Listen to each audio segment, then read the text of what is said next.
English से related सभी जानकारियों के लिए चैनल को सब्सक्राइब करें और बेल आइकन को भी क्लिक करें फॉर मोर इन्फॉर्मेशन। हेलो दोस्तों, तो ये जो सीरीज चल रही है ग्रामर की, उसका ये सेकंड पार्ट है। इसका नरेशन का सेकंड पार्ट है। चैप्टर 1 का ये सेकंड पार्ट बताने जा रहे हैं और सेकंड पार्ट स्टार्ट करने जा रहे हैं इम्परेटिव सेंटेंस। अगर आप इससे पहले जो फर्स्ट पार्ट आपने नहीं देखा है तो आप ऊपर दिए गए लिंक पे क्लिक करोगे, अभी आपको कोने में दिख रहा होगा, वहाँ आपको मिल जाएगा वीडियो, ज़रूर जाकर देखें। अगर आपने नहीं देखा, आपको नरेशन काफ़ी अच्छे तरीके से समझ में आ जाएगा। ये मैं बुक का सीरीज स्टार्ट कर रहा हूँ क्योंकि कई बच्चे बोले सर बुक से समझाइए ताकि थोड़ी और आसानी हो और हम भी समझ जाए, अपने बुक से नोट कर सकें। इसलिए मैंने बुक से स्टार्ट किया है ताकि आपको बुक आपके पास भी रहे और आपको समझ में भी आए। तो इम्परेटिव सेंटेंस स्टार्ट करने जा रहे हैं। ये कमांड एंड रिक्वेस्ट की बात करता है। नॉर्मली कमांड सेंटेंस ही इसको कहते हैं, रिक्वेस्ट अलग से जोड़ दिया गया है, इसको कमांड सेंटेंस ही कहते हैं। कमांड मतलब किसी को कुछ आदेश देना। जैसे यहाँ लिखा है इम्परेटिव सेंटेंसेस निम्नलिखित प्रकार के भाव व्यक्त करते हैं।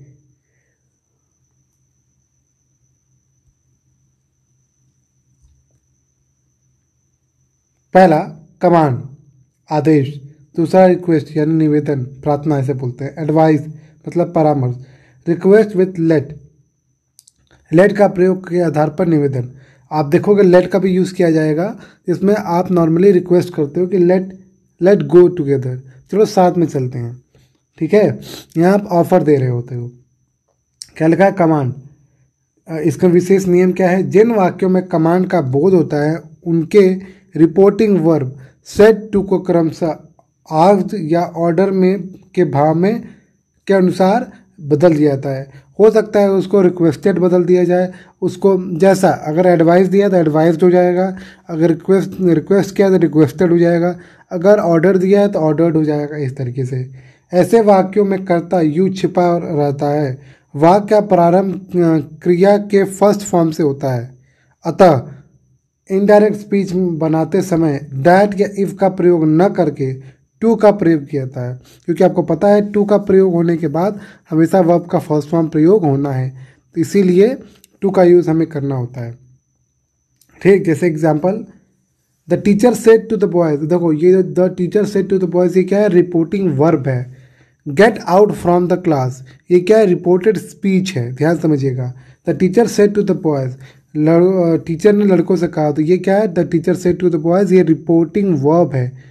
The get out from the class ये रिपोर्टेड स्पीच है। इसका इनडायरेक्ट क्या लिखा है, the teacher ordered the boys, teacher ने ऑर्डर किया लड़कों को to get out from the class, घर से मतलब रूम से मतलब क्लासरूम से बाहर जाने के लिए। तो यहाँ देखो क्या चेंज हुआ है, यहाँ चेंज ये हुआ है कि सेट टू को बदल दिया ऑर्डर, क्योंकि टीचर हमेशा ऑर्डर देता है, तो टीचर ने ऑर्डर दिया इसलिए यहाँ ऑर्डर्ड हो गया, मतलब वर्ब का थर्ड फॉर्म यूज करेंगे।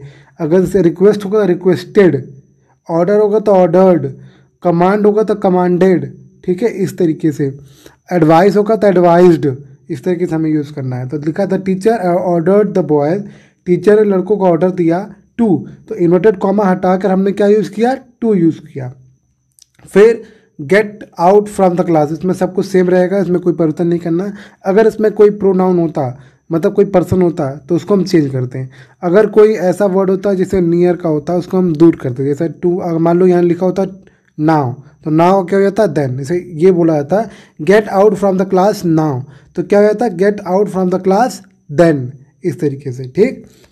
अब देखो direct, call the first witness said the जज, जज ने कहा पहले विटनेस को बुलाओ, तो जज ऑर्डर देते हैं, तो द जज ऑर्डर्ड, क्योंकि इसके बाद कुछ लिखा नहीं है, मतलब ऑब्जेक्ट नहीं है रिपोर्टिंग वर्ब का। जैसे इसमें देखो पहले वाले में to the boys, the teacher said to the boys, इसमें बॉयज़ ऑब्जेक्ट था रिपोर्टिंग वर्ब का और द टीचर क्या था, सब्जेक्ट था। लेकिन यहाँ देखो, यहाँ सेट द जज, इसमें सेट द जज लिखा है, यानी कि इसमें ऑब्जेक्ट नहीं है। कभी कभी ऐसा आपको मिलेगा कि उल्टा हो जाएगा, सेट द जज वाली बात बाद में लिखी रहेगी, इन्वर्टेड कॉमा की बात पहले लिखी रहेगी, ऐसा कभी कभी मिलेगा आपको। तो कंफ्यूज मत होना, बस आपको इन्वर्टेड कॉमा वाला पकड़ना है। जो इन्वर्टेड कॉमा के अंदर है उसको आपको चेंज करना है, और जो इन्वर्टेड कॉमा बाहर है रिपोर्टिंग वर्ब, उसको आपको सेट टू को चेंज करना है सेंटेंस के हिसाब से। तो क्या लिखा है, द जज ऑर्डर्ड, ऑर्डर के बाद इन्वर्टेड कॉमा हटाने के लिए हम क्या यूज करेंगे, टू का। तो द जज ordered to call the first witness. Clear.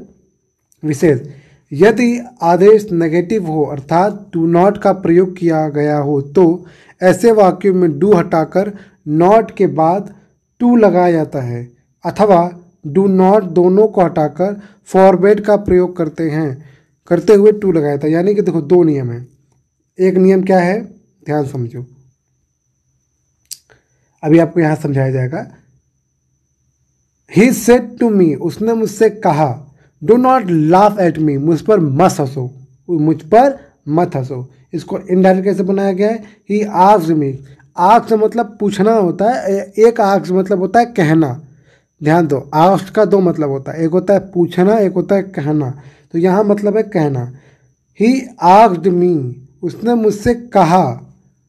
अब देखो डू नॉट, नॉर्मली आपको पता है इंपरेटिव सेंटेंस डू नॉट से स्टार्ट होते हैं नेगेटिव वाले। तो क्या करना होगा, अगर डू नॉट से इन्वर्टेड कॉमा के अंदर कोई सेंटेंस लिखा है तो उसको चेंज करने का नियम क्या है, हम नॉट पहले लगाएंगे फिर टू लगाएंगे। जो टू हम लगा रहे थे कॉमा हटाकर, यहाँ जो कॉमा हटाकर हमने लगाया था, यहाँ भी कॉमा हटाकर हम टू लगाएंगे, लेकिन उससे पहले हम नॉट लगाएंगे। फिर बाकी सेंटेंस जैसे लिखा है उसको वैसे ही लिख देंगे, डू नॉट हटा देंगे। तो क्या लिखा है, ही आस्क्ड मी, उसने मुझसे कहा, नॉट टू लाफ एट।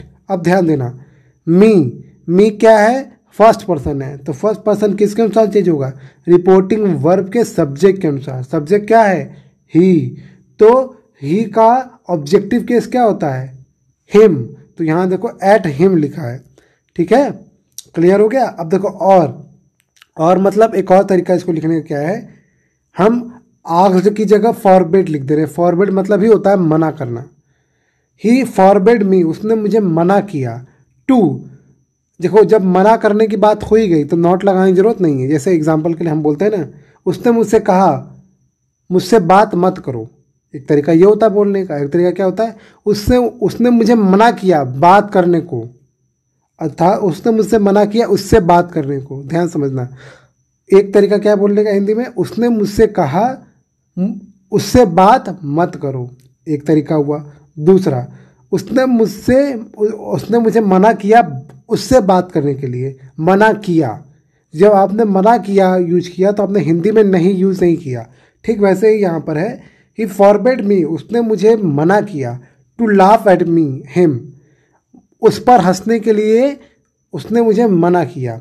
यानी कि कभी सेंटेंस इंपेरेटिव में ऐसा आ गया इसमें डू नॉट लिखा हो तो आप फॉरबिड से भी बना सकते हो। अगर आपको फॉरबिड वाला चीज़ थोड़ा कन्फ्यूजन लग रहा है तो आप नॉट वाला जो बेसिक नॉर्मल वाला है आप ऐसे बना सकते हो। अब देखिए डायरेक्ट,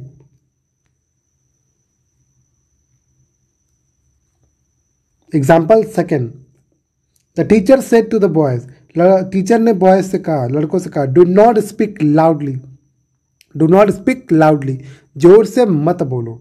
तो टीचर ऑर्डर, टीचर है तो ऑर्डर देगा, वो कहेगा तो नहीं। पहले वाले हमने आस्क्ड क्यों लिखा, अब आप हो सकते हो कि पहले वाले में ऑर्डर हो सकता था, क्योंकि यहाँ हमें पता नहीं है जो ही है वो कौन है। क्या वो बॉस है, क्या वो पियून है, क्या वो भाई है, क्या वो बहन, सॉरी बहन तो नहीं हो सकता, क्या वो पिता है, क्या वो कोई छोटा भाई है ना, कोई पड़ोसी है, हमें पता नहीं है। तो हमें जब ये पता नहीं चल पा रहा है कि वो किस पद पर है या उसका क्या रिस्पांस होगा, उस हिसाब से हम जवाब नहीं पाएंगे। अगर यहाँ फादर लिखा होता, मैं पहला एग्जांपल बोल रहा हूँ, अगर ही की जगह फादर लिखा होता तो फादर तो आदेश देते हैं, तो यहाँ हम आस्क्ड की जगह क्या लगाते, ऑर्डर्ड। लेकिन क्योंकि यहाँ ही लिखा है तो हम कंफर्म नहीं है कि ऑर्डर है कि रिक्वेस्ट है क्या है, इसलिए हमने आस्क्ड लगा दिया। कभी अगर कन्फ्यूज़न हो ये इंपरेटिव में, ऐसा ही शी में, और आपको लगे भाई क्या लगाएं, ऑर्डर लगाएं, अगर रिक्वेस्ट प्लीज़ लगा है तो आपको रिक्वेस्ट तो लगाना ही होगा, रिक्वेस्टेड। अगर प्लीज़ नहीं लिखा है, नॉर्मल ऐसा कोई सेंटेंस आ गया तो आप क्या लगा देना, आस्क्ड लगा देना, सबसे अच्छा तरीका बचने का। ठीक, लेकिन आस्क्ड तभी लगाना जब ये पता चल पाए कि वो जो कह रहा है वो कोई बड़ा व्यक्ति नहीं है, उससे उस उम्र में या पोजीशन में। लिखा है the teacher order the boy, teacher ने ऑर्डर किया लड़कों को। अब देखो इसको क्या था, हमने क्या पता है, इन्वर्टेड कॉमा हटा के में टू लगाना है, इंपरेटिव में टू लग गया, लेकिन टू से पहले हम क्या लगाएंगे, नॉट, क्योंकि अंदर वाला सेंटेंस नेगेटिव है। तो हो जाएगा the teacher order the boys not to speak loudly, simple. या द टीचर फॉरबेड, टीचर ने मना किया the boys to speak loudly, teacher ने लड़कों को जोर से बोलने के लिए मना किया, है ना। इस तरीके से बोल सकते हैं या ऐसे बोल सकते हैं, टीचर ने लड़कों को जोर से ना बोलने के लिए कहा या आदेश दिया, हम ऐसे ही बोलते हैं। तो कहने का तरीका आप पे डिपेंड करता है, वैसा आप सेंटेंस बनाते हो। रिक्वेस्ट, अब रिक्वेस्ट करने के लिए क्या लगाते हैं, ऐसे वाक्यों में सेड टू के स्थान पर रिक्वेस्टेड का प्रयोग किया जाता है, जो मैंने आपको पहले बताया। यदि प्लीज़ या काइंडली शब्द लगा है तो हटा दी जाएगा, यानी कि अगर सेंटेंस में कहीं प्लीज़ लगा है तो हम प्लीज़ दोबारा नहीं लिखेंगे इनडायरेक्ट में, ठीक है। जिस वाक्य में सर या मैडम का प्रयोग होता है उसे हटाकर रेस्पेक्टफुली का प्रयोग किया जाता है। जैसे ही सेड टू मी, एग्जाम्पल, उसने मुझसे कहा please give me your pen, कृपया मुझे अपना पेन दीजिए। तो अब देखो ये तो प्लीज़ जब लग गया यानी कि ये साफ साफ रिक्वेस्ट है, तो हम क्या लगा देंगे, ही रिक्वेस्टेड। देखो हम शब्दों का चयन क्यों करते हैं, हम शब्दों का चयन इसलिए करते हैं ताकि सामने वालों को पता चल जाए कि हम क्या कहना चाह रहे हैं। अगर यहाँ प्लीज़ लगा यानी कि वो रिक्वेस्ट कर रहा है, सामने वाला समझ जाएगा कि ये रिक्वेस्ट कर रहा है। तो जो ये सेंटेंस में हम पहले ही इनडायरेक्ट, ध्यान दो, अब देखो इनडायरेक्ट में जब पहले ही हम रिक्वेस्टेड लगा ही दे रहे हैं, इसका मतलब ही होता है प्रार्थना करना। तो हमें प्लीज़ दोबारा लगाने की ज़रूरत नहीं है, इसीलिए प्लीज़ दोबारा नहीं लगा है। ही रिक्वेस्टेड मी, उसने मुझसे प्रार्थना किया to give him my pen. अब देखो इन्वर्टेड कॉमा हटाकर हमें क्या लगाना है, टू लगाना है। टू के बाद प्लीज़ हटा दो, क्या बचा, गिव। अब देखो मी आया है, मी कौन सा पर्सन है, फर्स्ट पर्सन है। मी किसके अनुसार चेंज होगा, ही के अनुसार। ही क्या है, लड़का है, तो ही का ऑब्जेक्टिव केस क्या होगा, हिम। तो मी की जगह हम क्या लगाएंगे, हिम। अब देखो योर पेन, अच्छा बताओ योर कौन सा पर्सन है, सेकेंड पर्सन है। सेकेंड पर्सन किसके अनुसार चेंज होगा, रिपोर्टिंग वर्ब के ऑब्जेक्ट के अनुसार। रिपोर्टिंग वर्ब का ऑब्जेक्ट क्या है, मी, है ना। तो मी का पॉजिटिव केस क्या होता है, योर पेन का पॉजिटिव की क्या हो जाएगा, मी का माई पेन, है ना, यही होगा ना, पॉजिटिव माई होता है ना, तो यह माई पेन। क्लियर हो गया एकदम। अगर आप लोग जितना ज़्यादा एक्सरसाइज करोगे उतना फ़ायदा होगा। जो मैं बार बार आपको समझाना पड़ रहा है मुझे कि ये मी से माई कैसे हो जा रहा है, मी से हिम कैसे हो जा रहा है, ये आपको मुझे बार बार बताने की ज़रूरत नहीं पड़ेगी, और आपको बार बार पूछने या जानने की जरूरत नहीं पड़ेगी। आप जितना एक्सरसाइज करोगे आपको समझ में आता जाएगा। Second, Ram said to me, Ram ने मुझसे कहा सर हेल्प मी, सर मेरी मदद कीजिए। अब देखो जब सर लगा दिया है यानी कि हेल्प मी, जब कोई ऐसे बोलता है हेल्प मी, हेल्प की बात ही होती है हमेशा रिक्वेस्ट। जब किसी की आप मदद करने की बात करते हो तो हमेशा आप रिक्वेस्ट करते हो। ये एक बहुत सिंपल सा बेसिक तरीका है। तो क्या लिखा है, राम रिक्वेस्टेड मी, राम ने मुझसे प्रार्थना किया रेस्पेक्टफुली। सर की जगह हम क्या लगा दिया, हमने रेस्पेक्टफुली, और कॉमा हटा दिया। देखो सर के बाद कॉमा लगाया ना, हमने रेस्पेक्टफुली के बाद कॉमा नहीं लगाया। यानी कि सर मैडम लिखा होगा तो हम भी मैडम भी लिखा हो या मैम लिखा हो तो हम क्या लिख देंगे, रेस्पेक्टफुली के बाद टू का यूज़ करेंगे। देखो ध्यान दो, मी के बाद हमने टू का यूज़ नहीं किया, हमने पहले रेस्पेक्टफुली लिख कर फिर टू का यूज़ किया है, ठीक है। तो Ram requested me respectfully to help him. अब देखो हेल्प का तो हेल्प रहेगा। अब मी कौन सा पर्सन है, फर्स्ट पर्सन किसके अनुसार जो होता है, रिपोर्टिंग वर्ब के सब्जेक्ट के अनुसार। रिपोर्टिंग वर्ब का सब्जेक्ट क्या है, राम। अब देखो राम दोबारा हम नाम नहीं लिखते हैं। अगर आपको कभी नाम वाला चीज़ मिल के तो हम नाम नहीं लिखते हैं। हम नाम, जो नाम है वो कौन सा पर्सन है, वो थर्ड पर्सन है। क्या वो लड़का है कि लड़की है, नॉर्मली राम लड़का का नाम होता है, तो राम का जो मतलब पर्सन होगा वो ही होगा, और ही का ऑब्जेक्टिव केस हिम। क्लियर। तो ये आपके दिमाग में तुरंत दौड़ना चाहिए, मुझे इतना एक्सप्लेन करने की जरूरत ना पड़े, ज़्यादा अच्छा है आपके लिए, ठीक। अब फिर से देखो, आप ध्यान दो मेरी बात। आप बोलोगे रेस्पेक्टफुली, ये क्यों लिखा गया। सर हमेशा हम किसी सज्जन व्यक्ति को बोलते हैं, रेस्पेक्ट देने वाले व्यक्ति को बोलते हैं, इसलिए रेस्पेक्टफुली लिखा है, ठीक है। और रेस्पेक्टफुली के पहले टू क्यों नहीं लगा, इसलिए नहीं लगा क्योंकि जो सर लिखा है बेटा, तो ये सर जो होता है ये संबोधन होता है, किसी को संबोधन करते हैं। जैसे हम बोलते हैं मोहन यहाँ आओ, प्रिया कल आना, है ना, प्रिया तुम कल आना। जैसे मान लो ढेर सारे लोग हैं तो आप किसी को जानते हो, भीड़ बहुत लंबी था, बोलो कि प्रिया कल आना, कल तुम्हारा देखेंगे। तो आप प्रिया का नाम लिख के फिर बोल रहे हो प्रिया तुम कल आना, ठीक है।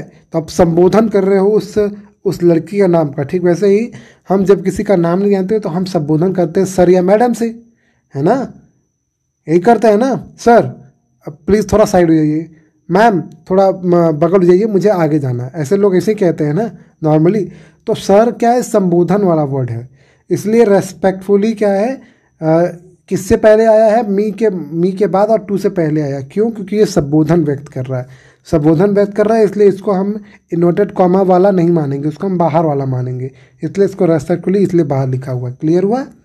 विशेष ध्यान देने वाले योग्य बातें, कभी कभी क्वेश्चन के माध्यम से निवेदन किया जाता है। ऐसे वाक्य में कैन, कुड, विल या वुड का प्रयोग किया जाता है। ऐसे वाक्यों को रिक्वेस्ट के समान ही इनडायरेक्ट में परिवर्तन करते हैं। जैसे कभी कभी ऐसे लोग बोलते हैं, the boy said to me, लड़के ने मुझसे कहा, will you please help me to lift the box. अब आप बोलोगे इसमें हेल्पिंग वर्ब से स्टार्ट हुआ है, क्वेश्चन मार्क लगा है, ये तो इम्पेरेटिव नहीं हुआ। हाँ, ये इम्पेरेटिव नहीं हुआ, ये नॉर्मल आपका इंटरोगेटिव सेंटेंस है। लेकिन क्योंकि यहाँ प्लीज़ लग गया है, इसका मतलब कि ये क्या बन गया है, ये बन गया है रिक्वेस्ट। और जैसे ही ये रिक्वेस्ट बना, हम सेड टू का जो इंडायरेक्ट बनाते हैं तो हम यहाँ टोल्ड नहीं लिखेंगे, हम यहाँ रिक्वेस्टेड लिखेंगे।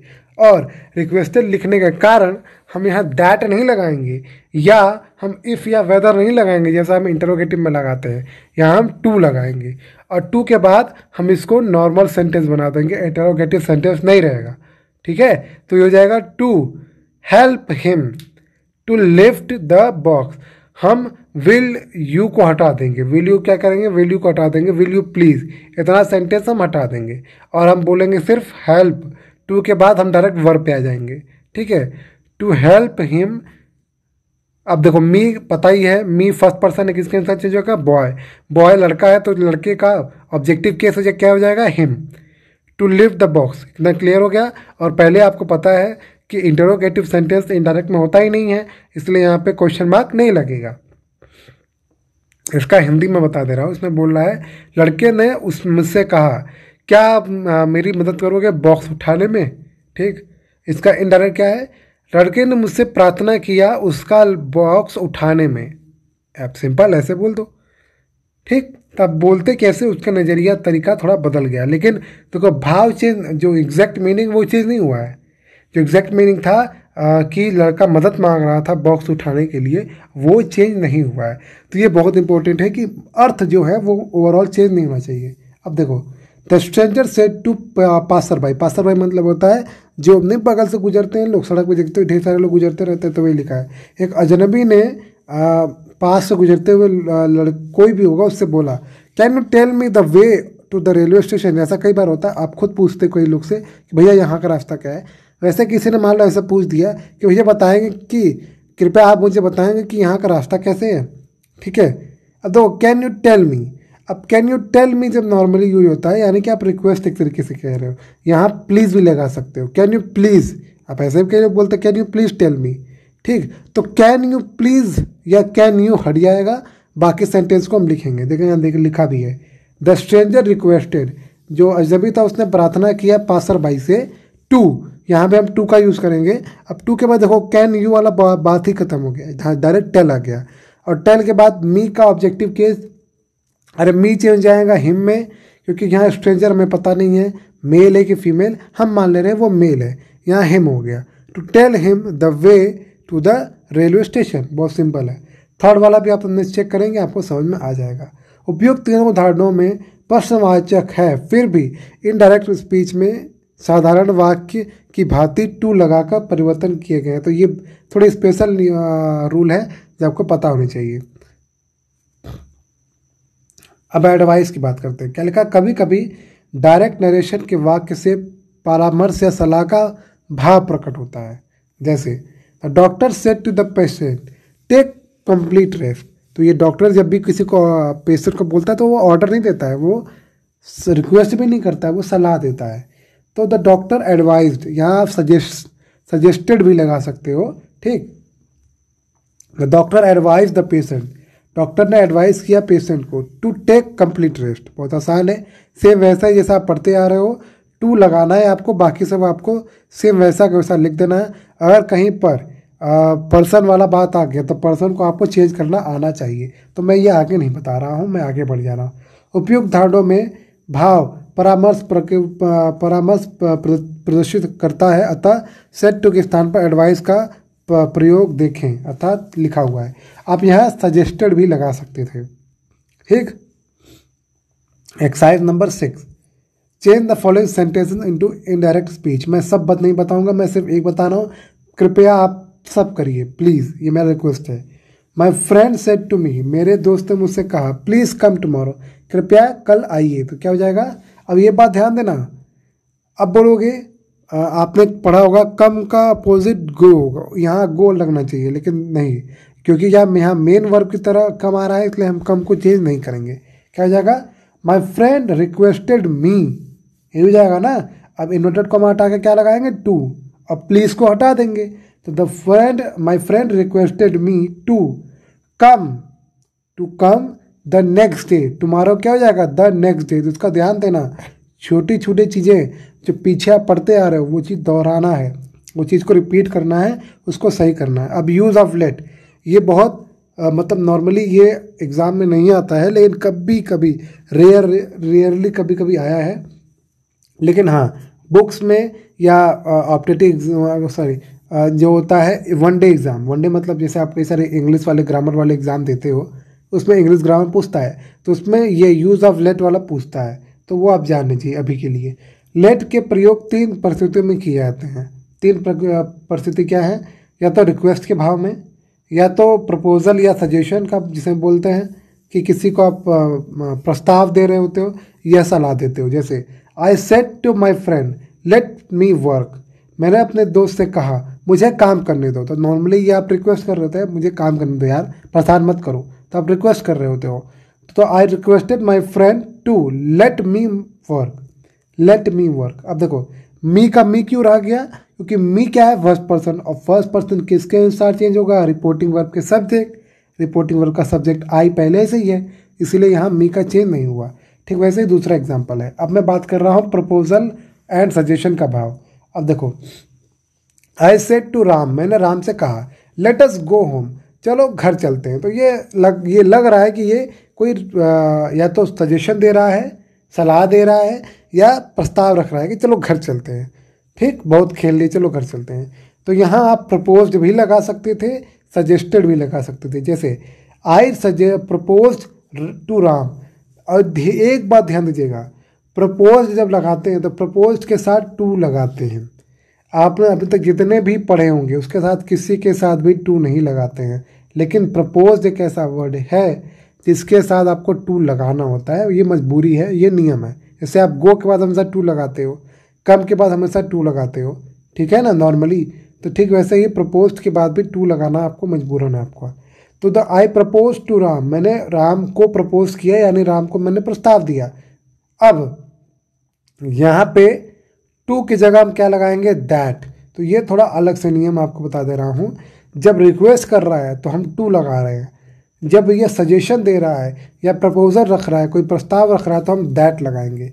आई प्रपोज टू राम, मैंने राम को प्रपोज किया, राम को प्रस्ताव दिया, दैट। अब देखो, जब दैट यूज़ हो गया तो हम लेट को हटा देंगे, ये बहुत इंपॉर्टेंट रूल है। ठीक है, रिक्वेस्ट में लेट को नहीं हटाते हैं, लेकिन सजेशन या प्रपोजल में लेट को हटा देते हैं। फिर अस कौन सा पर्सन है, फर्स्ट पर्सन है ना, फर्स्ट पर्सन का प्लूरल है लेकिन फर्स्ट पर्सन है। अब वो किसके अनुसार चेंज हो जाएगा, आई के अनुसार। अब मुझे ये बताओ, ये बहुत बड़ा कन्फ्यूज़न है। कई बच्चे कहेंगे सर इसमें कन्फ्यूज़न है। कन्फ्यूज़न ये है कि अस तो प्लूरल है, हम अस को जब चेंज करना चाह रहे हैं आई के हिसाब से, तो आई का तो यहाँ मी हो जाएगा, आई का यहाँ आई हो जाएगा, लेकिन जो भाव है वो तो प्लूरल आना चाहिए, और जबकि मतलब 2 लोगों का आना चाहिए कम से कम, यहाँ तो सिर्फ 1 लोग का आएगा आई का। तो कई बच्चे इसमें गड़बड़ कर देते हैं, वो कन्फ्यूज जाते हैं, छोड़ देते हैं। तो आप कन्फ्यूज मत होइए, आपको बहुत सिंपल सा रूल है।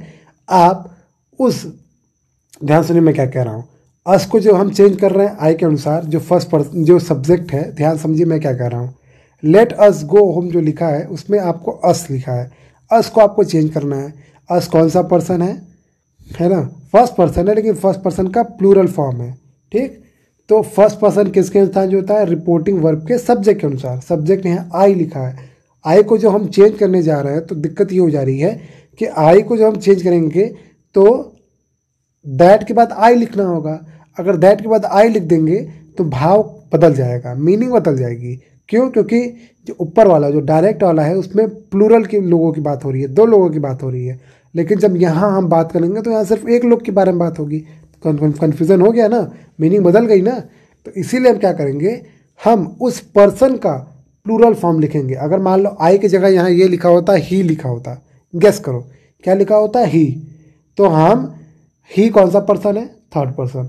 थर्ड पर्सन का प्लूरल फॉर्म कौन सा होता है बेटा, दे होता है ना। फर्स्ट पर्सन में प्लूरल वी होता है, सेकंड पर्सन में यू खुद अपने प्लूरल होता है, सिंगुलर दोनों होता है, और थर्ड पर्सन में दे प्लूरल होता है। तो हमें ये ध्यान देना होगा, अगर कभी ऐसा केस आ गया कि हमें जब चेंज कर रहे हैं तो ये प्लूरल सिंगुलर वाला मामला फंस गया, तो आपको ध्यान देना होगा कि भाव बदलना नहीं चाहिए। कभी कभी ऐसा होगा कि मान लो जहाँ आई लिखा है वहाँ वी लिखा हो, और जहाँ अस लिखा है वहाँ आई लिखा हो, तो आपको ध्यान देना होगा, आपको वी का मतलब जो फर्स्ट पर्सन है उसका जो सिंगुलर फॉर्म होता है वो लिखना होगा। ठीक है, मेरी बात समझ में आ रही है आपको जो मैं कहना चाह रहा हूँ? बस इतना मैं कहना चाह रहा हूँ, जो पर्सन हम चेंज करेंगे उस पर्सन का हम सिंगुलर या plural according to situation change कर देंगे। सिचुएशन अगर ये कह रही है कि उस पर्सन का हमें सेकेंड मतलब उस पर्सन का हमें प्लूरल फॉर्म लेना है तो प्लूरल फॉर्म ले लोगे, उस पर्सन का हमें सिंगुलर फॉर्म लेना है तो सिंगुलर फॉर्म। यहाँ आप क्या ले लेंगे, आई किस कौन सा पर्सन है, फर्स्ट पर्सन। फर्स्ट पर्सन का प्लूरल फॉर्म क्या होता है, वी, तो हम वी ले रहे हैं। क्या लिखा है, I propose to Ram that we should. Normally जब प्रपोज करते हैं तो शुड लगाते हैं, सजेशन देते हैं तो हमेशा क्या लगाते हैं, should. We should go home, simple, ठीक। चौथा, ही सेड टू मी, उसने मुझसे कहा, let us go for a walk, तो क्या हो जाएगा, ही सजेस्टेड मी। अगर यहाँ प्रपोज लगाते तो प्रपोज के साथ टू लगाते, लेकिन यहाँ आप प्रपोज नहीं लिखा रहे हैं, यहाँ आप सजेस्टेड लगा रहे हैं तो टू नहीं लगाएंगे। तो he suggested me that we should go for a walk.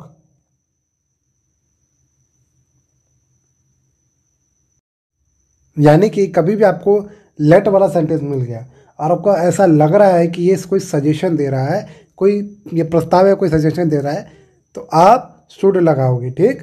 पांचवा बताने की जरूरत नहीं है, सेम वैसा ही कुछ है। अब चलते हैं ऑर्डर का। The principal said to the teacher, principal ने टीचर से कहा, let's the boy go home, लड़कों को घर जाने दो, लड़कों को घर जाने दो। तो प्रिंसिपल नॉर्मली ऑर्डर देते हैं, तो हो जाएगा द प्रिंसिपल ऑर्डर्ड। ध्यान दो, ऑर्डर के साथ टू नहीं लगा तो यहाँ टू नहीं लगेगा। The principal order the teacher, principal teacher को ऑर्डर दिए to let the boys go home, ठीक है। टू के बाद हम लेट लगाएंगे, फिर सेम वैसा ही के वैसा लिख देंगे। देखो एक बात ध्यान दीजिएगा, जब रिक्वेस्ट था या जब ऑर्डर था तो इन्वर्टेड कॉमा हटा कर हमने टू लगाया, बाकी सब हमने सेम कर दिया। पर्सन को चेंज करना था तो पर्सन को हमने चेंज कर दिया, ठीक है, बस, और कुछ चेंज नहीं किया। जबकि जब प्रपोजल या सजेशन की बात थी तो हमें चेंज करना पड़ा, किसके अनुसार, हमें लेट हटाकर हमें शुड का यूज़ करना पड़ा, और इन्वर्टेड कॉमा हटाकर हम टू की जगह हमें दैट का यूज़ करना पड़ा, ठीक। ये हो गया। अब हम चलते हैं शाउटेड का प्रयोग। शाउटेड का प्रयोग कब करते हैं, जब आप चिल्ला के किसी को बोलते हो, अरे मुझे जाने दो, बोलो जाने दो, रुको मत मुझे, तो आप गुस्सा के बोलते हो, तो ही शाउटेड लेट मी गो, मुझे जाने दो, तो सिंपल हो जाएगा, he shouted me let him go. Me change जाएगा ही के अनुसार और वो हिम हो गया, ठीक। नियम, जिन उदाहरणों में रिक्वेस्ट का भाव निहित हो वहाँ सेट टू को रिक्वेस्टेड में बदलकर टू का जोड़ने के लिए किया जाता है। उदाहरण एक दो में आपने देख लिया। जिन उदाहरणों के प्रस्ताव या परामर्श का भाव हो वहाँ सेट टू को प्रपोज या सजेस्टेड जैसी अवस्थाओं के आवश्यकता का हो या का प्रयोग करके दैट द्वारा वाक्य में जोड़ा जाता है, और विशेष रूप से शुड का प्रयोग किया जाता है। आपने पहले देख लिया। ऑर्डर के भाव में सेट टू को ऑर्डर में बदल दिया जाता है, वो आपने देख लिया। शाउटेड को नहीं बदला जाता, शाउटेड को वैसा ही लिख दिया जाता है। ठीक। Exercise number 7। The teacher said, teacher ने कहा, लेट मी टीच नाउ, मुझे पढ़ने दो। तो ये टीचर क्या पढ़ाने दो, ये क्या है? क्या ये रिक्वेस्ट है? लेट मी टीच नाउ, क्या ये रिक्वेस्ट है? क्या ये ऑर्डर है? क्या ये सजेशन है? तो नॉर्मल टीचर बच्चों को ऑर्डर देगा, तो मान लो ये ऑर्डर है, तो क्या जाएगा? The teacher ordered to teach now. Teach me लिखा है ना, लेट मी टीच नाउ, तो ये लेट मी किसके लिए आता है? टीचर के लिए। यानी द टीचर ऑर्डर्ड टू, नहीं, लेट मी टीच नाउ। तो इसमें एक गड़बड़ी हो जा रही, मैं थोड़ा क्लियर कर ले रहा हूँ मैं। ठीक है,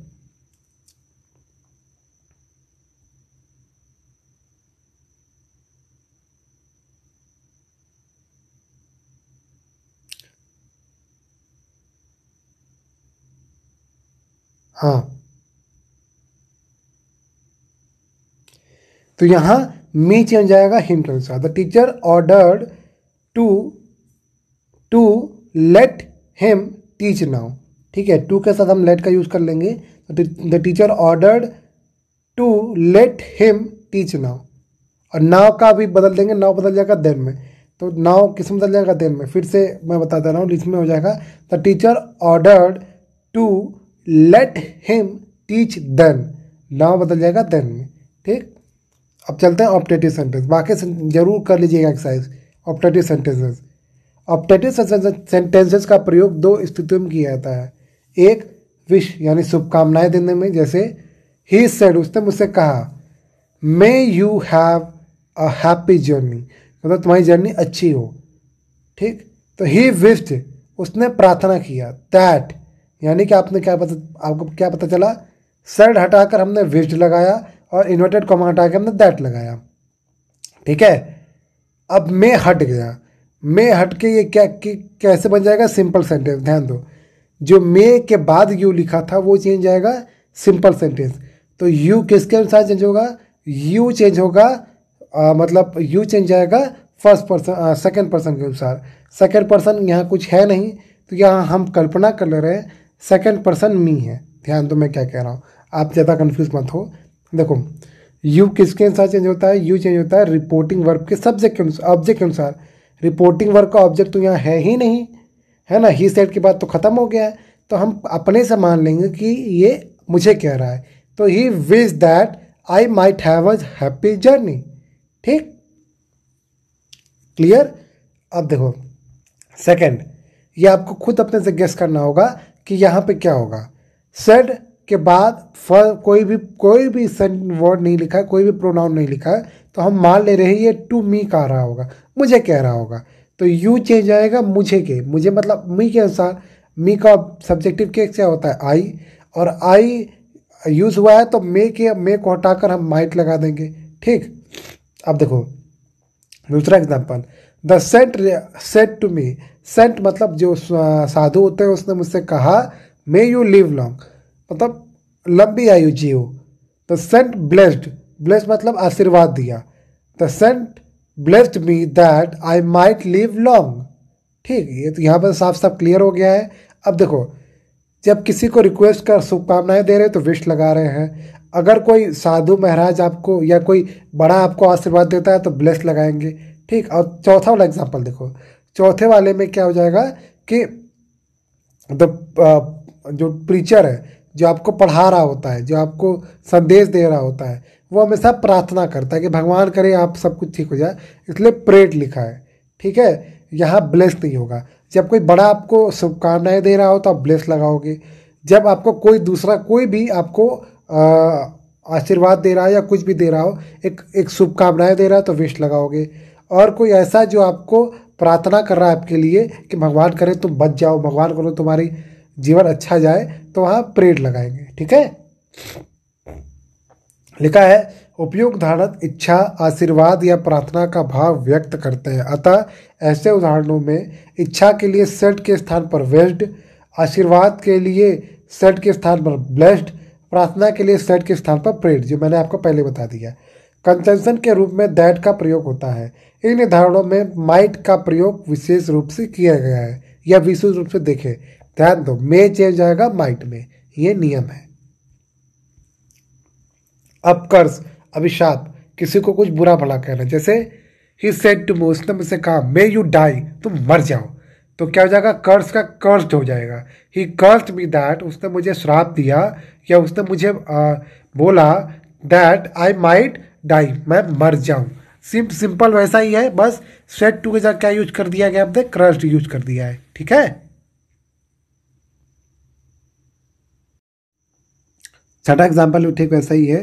क्या लिखा है, रॉबिन्सन कर्सो सेड, ये नाम है, रॉबिन्सन कर्सो सेड, उसने कहा cursed be the day when I was born, वो दिन बहुत मतलब अभिशाप था जब मैं पैदा हुआ।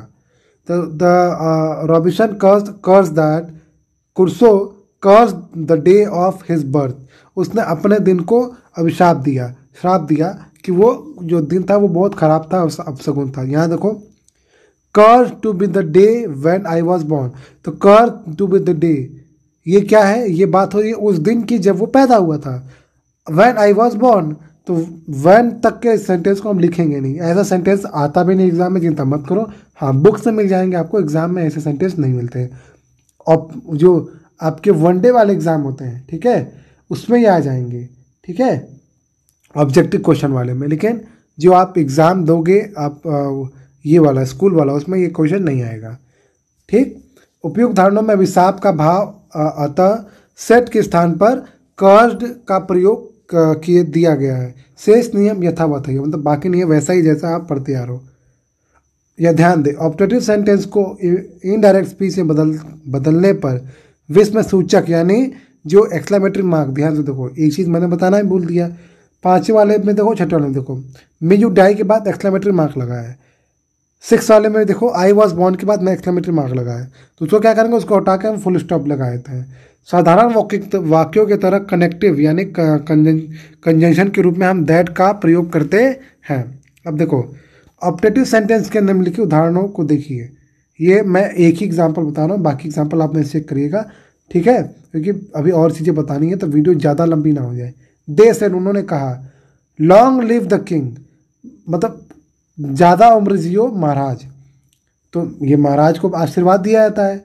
दे विश्ड या दे प्रेड, दोनों होता है, या तो प्रार्थना करते हैं या विश करते हैं। तो दे विश दैट, उन्होंने प्रार्थना किया या उन्होंने आशीर्वाद दिया, the king might live long, simple, the king पहले आ गया, माइट लग गया, और बाकी सेंटेंस सेम है, यानी लॉन्ग लिव द सेंटेंस। इसमें क्या, लॉन्ग लिव पहले आ रहा है, वर्ब पहले आ रहा है, जबकि आपको पता है जब हम इनडायरेक्ट बनाएंगे तो इसको सिंपल बनाएंगे, दैट लगने के कारण। जब सिंपल बनाएंगे तो सब्जेक्ट पहले आएगा, तो द किंग पहले आ रहा है और माइट लगा देंगे, क्योंकि माइट हमें लगाना ही मजबूरी है हमारी, फिर लिव लॉन्ग लगा देंगे। तो ये कुछ आपको नियम पढ़ने होंगे, तभी आपको समझ में आएगा। ठीक, बाकी एग्जाम्पल भी आप चेक कर लीजिएगा। अब बुक आपके पास है ही, कहीं पे कोई डाउट परेशानी है तो आप पूछ लीजिएगा। Exercise number 8, I said to Anand, मैंने आनंद से कहा, may you always be happy, तुम हमेशा खुश रहो। तो क्या जाएगा, आई विश्ड आनंद, मैंने आनंद को विश किया, that he might always be happy, full stop लगेगा, एक्सक्लेमेटरी मार्क नहीं लगेगा। ठीक, क्लियर। अब एक्सक्लेमेटरी सेंटेंस पढ़ते हैं। इस प्रकार के वाक्यों से निम्नलिखित भाव प्रकट होता है, जैसे सरप्राइज या वंडर, जैसे मास्टर कहते हैं, जॉय या डिलाइट, हर्ष या प्रसन्नता, सौरो या ग्रीफ, दुख या मतलब सौरो दोनों मतलब दुख होता है, अप्लॉस प्रशंसा। ठीक है, इस प्रकार के वाक्यों के अंत में मार्क ऑफ एक्सप्लेनेशन लगा होता है, इसे हम बोलते हैं विस्मयादित चिन्ह। कभी कभी एक्सक्लेमेशन स्पष्ट करने के लिए इंटरजेक्शन का प्रयोग किया होता है।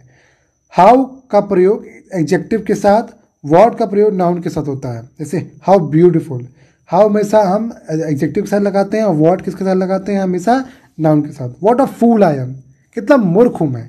ठीक, हाउ ब्यूटीफुल, कितना सुंदर। तो कभी कभी ऐसा सेंटेंस आता है। अब इसको कैसे चेंज करना है, डायरेक्ट से इनडायरेक्ट स्पीच में बदलने के नियम।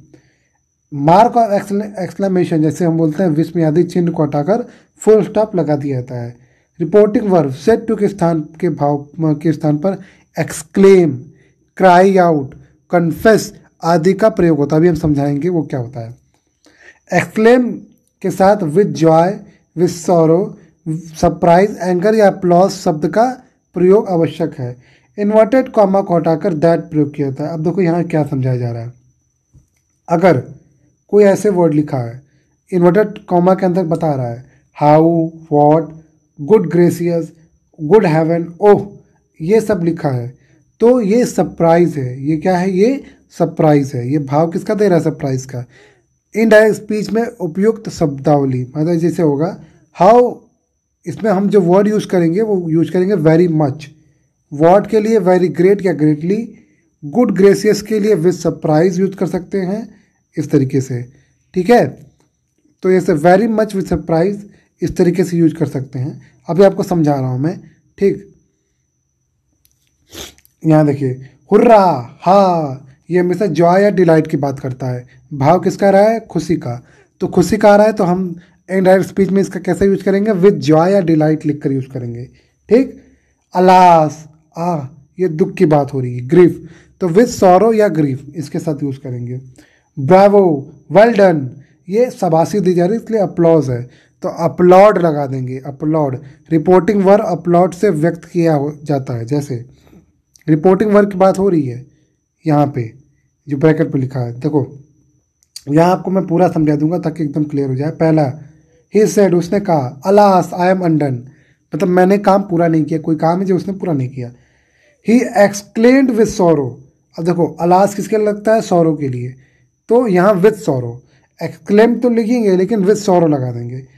ही एक्सक्लेम्ड विद सॉरो, वो आश्चर्यचकित हुआ या उसने भाव प्रकट किया दुख के साथ। दैट, अलास हटा देंगे, ठीक है। और आई किसके अनुसार चेंज होगा? जैसा आप नियम पढ़ते आ रहे हो, he was undone. I am undone ये क्या है? ये प्रेजेंट टेंस है, इसको हम पास्ट टेंस में बदल देंगे। तो आई एम की जगह वॉज यूज हो जाएगा और आई की जगह ही यूज हो जाएगा, ठीक। क्लियर? फिर समझा रहा हूँ मैं क्या नियम बदला है। सेड हटाकर एक्सक्लेम विद सॉरो हो गया। सॉरो क्यों हुआ? क्योंकि ब्रैकेट के अंदर अलास लिखा था, इसीलिए। अगर यहाँ हुर्रा लिखा होता तो हम यहाँ जॉय लिखे होते या डिलाइट लिखे होते। जैसे दूसरा एग्जाम्पल लिखिए, he said Bravo you have done well, तुमने बहुत अच्छा किया, तो ये तो शाबाशी दे रहा है।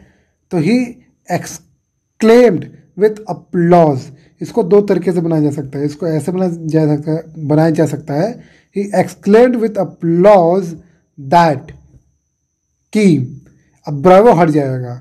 अब यू किसके अनुसार चेंज होगा? यू जो चेंज होगा, you have done well, you change होने वाला था सेकेंड पर्सन के अनुसार, ठीक है। अब यू सेकेंड पर्सन है या हम मान ले रहे हैं सेकेंड पर्सन भी थर्ड पर्सन है, यहाँ पे इसलिए यहाँ ही लिखा है। That he had done well, या ऐसे बोल सकते हैं ही अपलॉडेड हिम, उसने उसको शाबाशी दिया। सेइंग, कहते हुए, जब अपलॉडेड लगा रहे हैं तो हम सेइंग लगाएंगे। क्या लगाएंगे? Saying that he had done well.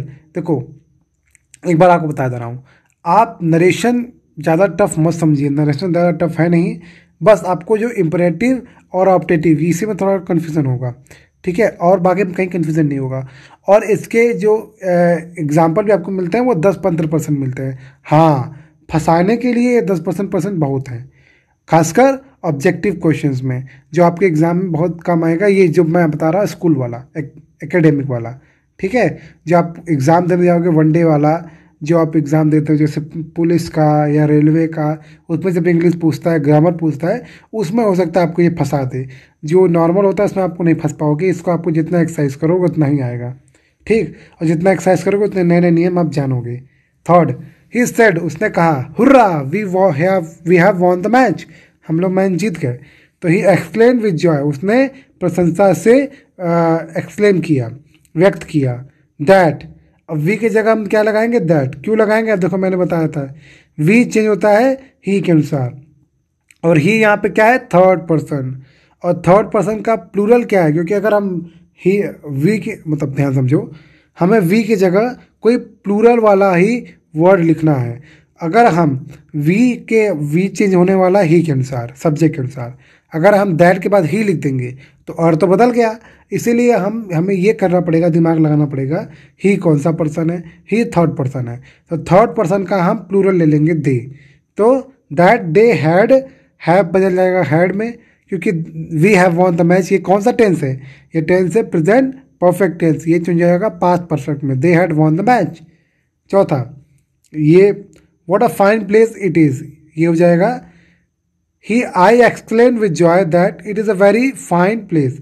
ठीक है, वॉट देखो ध्यान दो, पहला वॉट किस में बदल गया, वेरी में। ठीक है, very much, very great, greatly ऐसे बोलते हैं, तो यहाँ चेंज जाएगा वो very fine, what a fine की जगह क्या हो जाएगा, वेरी फाइन। अगर होता वॉट अ ग्रेट तो यहाँ वेरी ग्रेट हो जाता या ग्रेटली हो जाता। ठीक है, what a beautiful, very beautiful हो जाता। ठीक, क्लियर हो रहा है। तो जहाँ वॉट के बाद जो लिखा होगा वेरी के बाद हम वो लिख देंगे। ठीक, और इट इज की जगह इट वॉज हो जाएगा।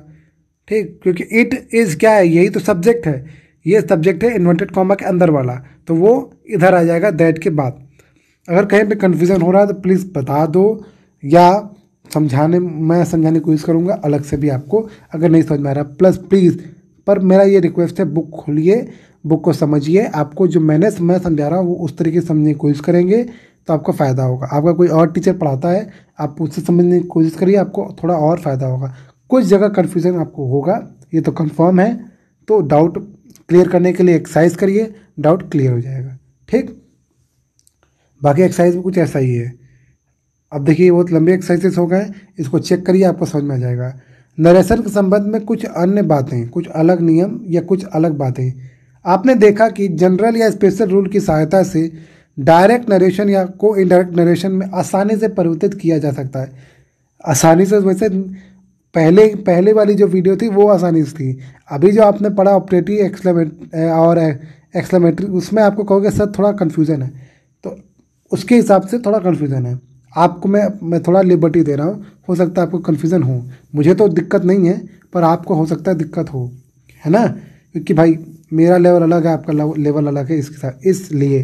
किंतु कभी कभी कुछ विशेष कठिनाइयाँ आ जाती हैं जिनका निराकरण निम्नलिखित ढंग से किया जाता है। जैसे कभी कभी डायरेक्ट नरेशन में एक वाक्य के स्थान पर इन्वर्टेड कॉमा के अंदर के कई वाक्य होते हैं, मतलब इन्वर्टेड कॉमा के अंदर एक से ज़्यादा वाक्य हो जाते हैं। जैसे राम सेड टू श्याम, राम ने कहा प्लीज़ टेक योर सीट, कृपया अपना सीट लीजिए। I am very glad to see you, मैं आपको देखकर बहुत प्रसन्न हूँ, बहुत खुश हूँ। Where had you been so long, आप कहाँ थे इतने दिन से। तो देखो यहाँ प्लीज़ भी यूज हो गया, या एक simple sentence I am very glad to see you use हो गया, और लास्ट में क्वेश्चन मार्क आ गया। अब बोलो भाई एक ही में तीन आ गए, आपके इसको कैसे करना है। तो यहाँ इन्वर्टेड कॉमा के अंदर तीन वाक्य जैसे जिनका विश्लेषण इस प्रकार है। प्लीज टेक योर सीट, ये इम्परेटिव सेंटेंस है।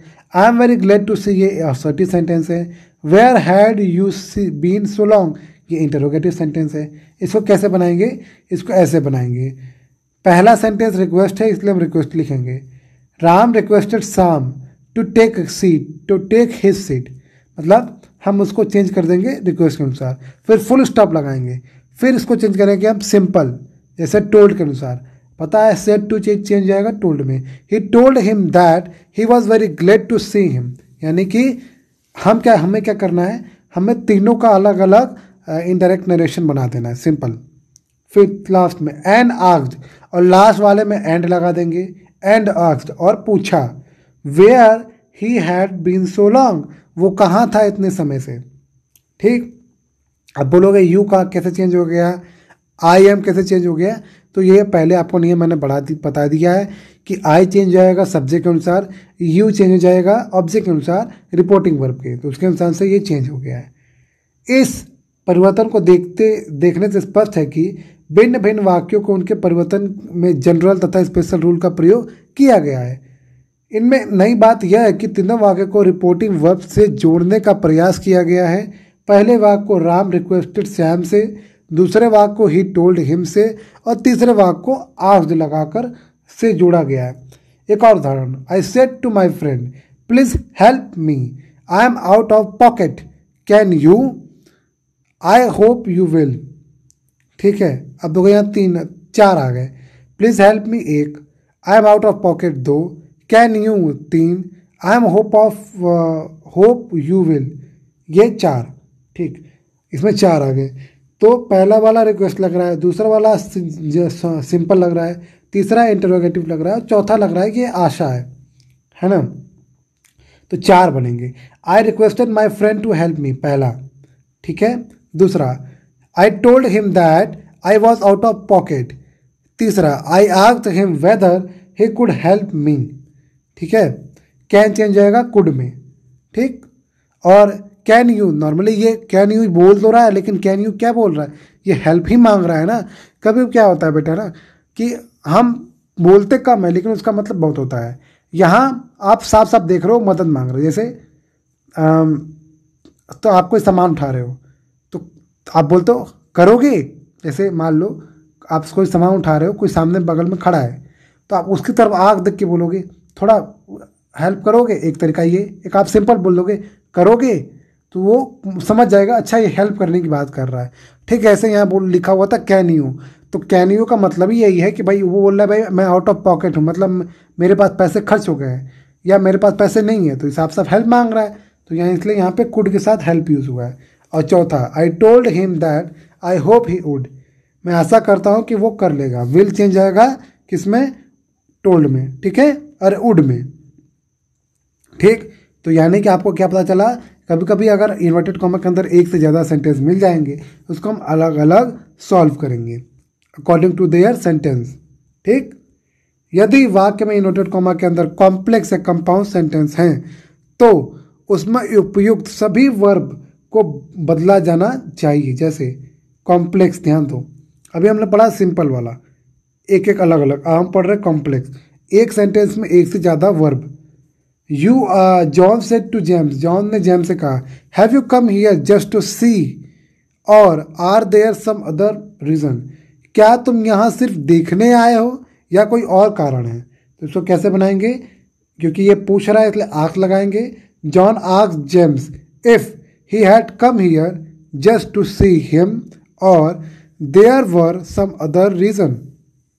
ठीक है, अब हमने देखो क्या चेंज किया, हमने सेट टू को चेंज कर दिया आगे में।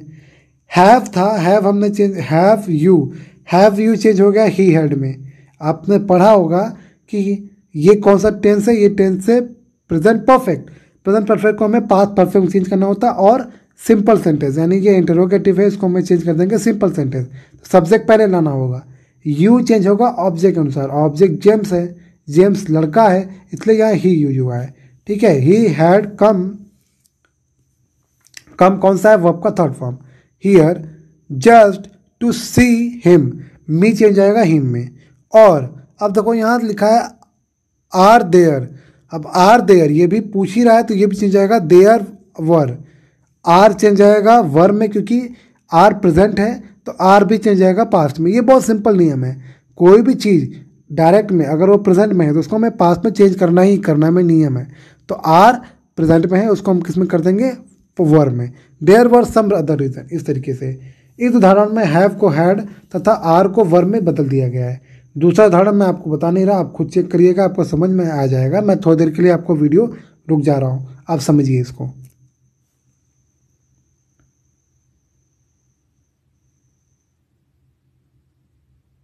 चलिए अब देखते हैं आगे वार्तालाप यानी dialogue. Shyam said well Hari how did you fare in the examination, oh please do not talk about it, but why, I have done very badly, I am afraid I won't pass.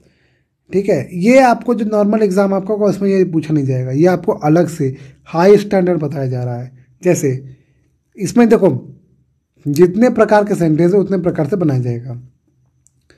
Shyam asked हरी, श्याम ने हरी से पूछा how he had fared in the examination. ठीक है, मतलब कि फेयर्ड उसने कैसा exam दिया। यहाँ फेयर मतलब है, यहाँ मतलब है भाई तुम्हारा एग्जाम कैसा गया। Hari implored him not to talk about it. Implore मतलब होता है किसी को रोकना, किसी को बोल देना यार बात मत करो, उसमें टोक देना या किसी को मना कर देना। ठीक है, तो यहाँ इम्प्लोर की जगह आप फॉरबिड भी यूज कर सकते थे। तो Hari implore him not to talk about it. अगर फॉरबिड यूज करते तो नॉट यूज नहीं करना होता, ठीक है, ऐसे। फिर बट वाई श्याम ने दोबारा पूछा, Shyam asked Hari why should not do, मतलब ऐसा क्यों नहीं, ऐसा क्यों नहीं होना चाहिए। हरी रिप्लाइड, हरी ने उत्तर दिया। अब देखो, जब लगातार बात होती रहती है तो रिप्लाई आते हैं, तो ये रिप्लाई है। Hari replied that he had, I change जाएगा ही के अनुसार और हैव चेंज जाएगा हैड के अनुसार, done very badly and was afraid of that he would not pass. अब देखो, I have done very badly, I am afraid I won't pass, ये सबको क्या बना दिया गया है, कंपाउंड सेंटेंस बनाकर लिख दिया गया है। ये जितना ज़्यादा प्रैक्टिस करोगे उतना आएगा, अदरवाइज आपको अभी मैंने बताया, अभी आपको समझ में आ रहा है, बाद में भूल जाओगे। तो प्रैक्टिस करोगे तो आपको ज़्यादा अच्छा होगा। विशेष वार्तालाप में अधूरे वाक्यों को कॉन्टेक्स्ट के अनुसार पूरा करके लिखाता है। मतलब कोई वाक्य से बट वाई, ये आपको लग रहा है अधूरा है, इसको हम अपने अनुसार, जैसा हमें प्रतीत हो रहा है कि सेंटेंस में ऐसी बातें हो रही है, उसके अनुसार उसको हम चेंज कर देंगे। भाषण में वक्ता का नाम है तो उसे संदर्भ के अनुसार रिपोर्टिंग वर्ब में डाल दिया जाता है। जैसे ऊपर के वाक्य वेल हरी चेंज को हम नहीं लिखेंगे, ठीक। अब देखिए चौथा, एक वक्ता के भाषण में कई वाक्य हों और वे एक ही प्रकार के हों तो एक ही रिपोर्टिंग वर्ब के काम चल जाता है। जैसे I have hurt my leg I can not walk, इसमें दोनों जो सेंटेंस है दोनों एक ही सेंटेंस है, मतलब एक ही सेंटेंस की तरह है, यानी कि हमें सिर्फ एक ही बार बोलने की ज़रूरत है। जैसे ही सेड, उसने कहा, दैट की, बाकी रूल आपको पता ही है, he had hurt his leg and लगा लेंगे हम, मतलब फुल स्टॉप की जगह हम एंड लगाएंगे, एंड के बाद फिर से बोलेंगे that, and that he could not walk, इस तरीके से। अगर क्वेश्चन पूछ रहा है तो हम वेदर या इफ लगा देंगे, अगर दोबारा पूछ रहा है तो हम दोबारा लगा देंगे, ठीक। Conversion of indirect to direct narration. अब देखो ये क्या है, हमने पढ़ा था डायरेक्ट से इनडायरेक्ट, लेकिन अब हम क्या पढ़ रहे हैं, इनडायरेक्ट से डायरेक्ट। इनडायरेक्ट से डायरेक्ट नरेशन बदलने के नियम जो बताए गए हैं उनके विपरीत स्थिति कर दीजिए, मतलब उल्टा कर दीजिए, बहुत सिंपल है। वाक्य इनडायरेक्ट स्पीच से डायरेक्ट स्पीच में परिवर्तित हो जाएगा, बहुत सिंपल है। पहले आप डायरेक्ट से इनडायरेक्ट बदलना सीखो, ठीक। पहले सीधा कान तो पकड़ना सीखो, फिर उल्टा कान पकड़ना ना। तो पहले आप डायरेक्ट से इनडायरेक्ट सीखिए। जब आपको लगेगा कि आप एक्सपर्ट हो गए या आप कोई भी डायरेक्ट वाला स्पीच चेंज कर दोगे इनडायरेक्ट में, तब आप इनडायरेक्ट से डायरेक्ट स्पीच चेंज करना, ठीक है। यहाँ पे एग्जांपल लिखा, मैं नहीं बता रहा हूँ, बाकी वही चीज़ सेम है। अब एक्सरसाइज पे आते हैं। Change the following sentences into direct speech, ठीक है। इसमें डायरेक्ट में चेंज करना है, ये इनडायरेक्ट में, इसको डायरेक्ट में चेंज करना है। मैं बता दे रहा हूँ वैसे। Hari said that he was quite well. अब देखो दैट यूज हुआ, यानी कि ये कौन सा सेंटेंस है, ये सेंटेंस है असर्टिव। वॉज यूज हुआ, यानी कि ये क्या है, ये इज एम आर, यानी कि ये या तो इज एम आर का ही रूप होगा, ठीक। तो ये आपको चेंज करना होगा, ये कौन सा टेंस है। ये आपको तभी पता चलेगा जब आप डायरेक्ट और इनडायरेक्ट एकदम परफेक्ट आप सीख जाओ, उसके सभी रूल अप्रॉक्स 70% रूल आप जान जाओ, तभी आपको ये आसानी होगी। मैं बता दे रहा हूँ वैसे। हरी सेड, कॉमा लगाओगे, इन्वर्टेड कॉमा लगाओगे। I was quite well, I am quite well हो जाएगा वैसे। I am, Hari said I am quite well, ठीक। आई के साथ एम लग गया। Exercise number 10, change the following sentences into indirect. He said, let me go to zoo tomorrow, ठीक। तो क्या हो जाएगा, मुझे let me go, मुझे जाने दो जू, तो यहाँ जाने दो बात हो रहा है, यानी कि ये शायद रिक्वेस्ट कर रहा है। तो क्या हो जाएगा, he requested me to let him go to zoo the next day, इस तरीके से। बाकी सब आपको सीख कर करना होगा, ठीक। करिएगा, मुझे पता है इस वाले एक्सरसाइज में तो सबको दिक्कत होगा, कंफर्म दिक्कत होगा। जिसको दिक्कत नहीं होगा मान लो कि वो एक्सपर्ट हो गया। इस वाले एक्सरसाइज में सबको दिक्कत होगा, आप करना। अगर नहीं आएगा तो मुझसे पूछना, मैं कोशिश करूंगा कि एग्ज़ाम जब आपका एकदम आखिरी में आएगा तो शायद अगर मुझे टाइम मिला, मैं पहले बता रहा हूँ, मैं कंफर्म नहीं बता रहा हूँ, अगर टाइम मिला तो मैं जितने एक्सरसाइजेज हैं सबका आंसर आपसे शेयर करूँगा लाइव या इस तरह का वीडियो बनाकर। लेकिन ध्यान देना अगर टाइम मिला तो, ठीक है, ये मेरा ये एक रिक्वेस्ट है। कई लोग बोलेंगे सर आपने कहा था, अगर टाइम मिलेगा तभी मैं कर पाऊँगा, ठीक है बेटा, ठीक। Exercise number 11, change the following sentence into indirect. अब इसको इनडायरेक्ट में डालना है, ये जो नॉर्मल आप पढ़ते आ रहे हो वैसे करना है। ही सेड, उसने कहा, this is my book. He told that was his book.